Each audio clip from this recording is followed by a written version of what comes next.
Natyrisht që për këtë investim ka vend për debat, ka vend për kundërshtim, ka vend për shumë kujdes dhe për vigjilencë.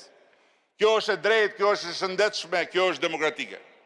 Por ajo që nuk është e drejtë, që është e patolerueshme, është që sa herë që guxojmë të ndërrojmë fort, sa herë guxojmë të kemi ambicjen për një ide më të madhe se sa ato të përditshmen, me njerë përballemi me shpalljen e tyre krim përpara se sa ato të marrin formë.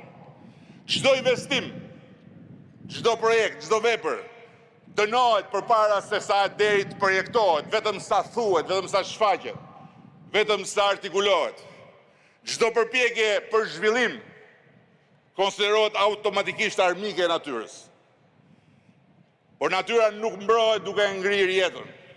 Natyra nuk mbrohet duke e lënë një vend varfër, as duke i kërkuar një vendi që ta pranojë varfrinë e vet si një arsye për ata që na thonë mbrojeni vjosën, është lumi i fundit i egër i Europës dhe ndërkohë i kanë zbutur të gjithë lumejt e tyre. Natyra nuk mbrohet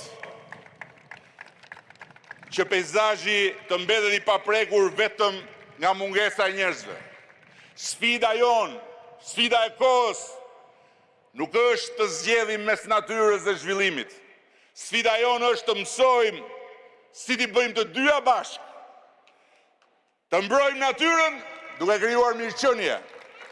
Të krijojmë mirëqenie duke respektuar natyrën. Të ndërtojmë pa shkatruar. Të zhvillojmë duke ruajtur dhe rigjeneruar. Të rrisim ekonominë duke rritur njëkohësisht përgjegjësinë ndaj mjedisit dhe trashëgimisë së natyrës dhe të historisë që ja kemi bërë fëmijëve tanë. Sepse ne nuk jemi budallaj i lagjes. Shqipëria i ka të gjitha ato që i duen. Dhe ajo që sot i duhet shtuar këtyre të gjithave është guximi për të ndërruar më fort, është guximi për të guxuar më shumë dhe është kurajoja për të përballuar prurje të tilla investimesh me të cilat ne nuk kemi mësuar.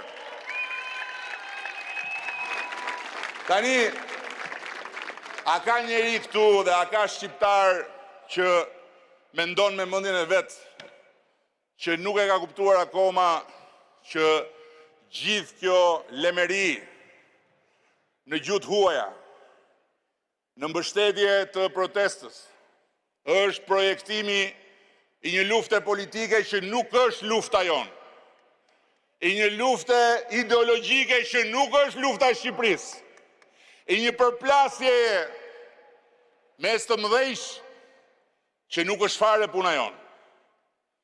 Nëse do t'ishte bota kaq e ndjeshme dhe nëse deri dhe senatorët e minjorë amerikanë do kishin në zemër zogjt dhe plazhet e Shqipërisë, do kishin thënë ndonjë fjalë për rjollin.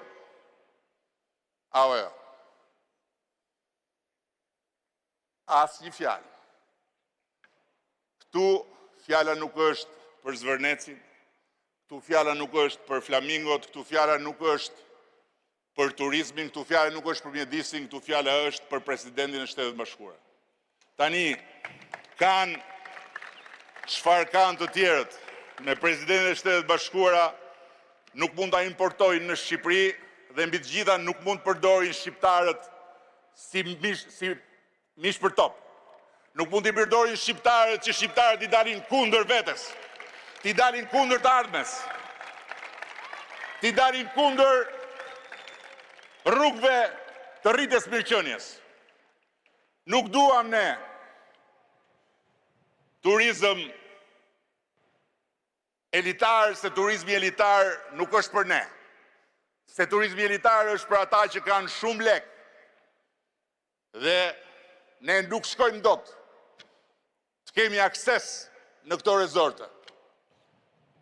E kundërta është e vërtet. Ne na duhet sa më shumë turizëm militar, sepse çdo lek që vjen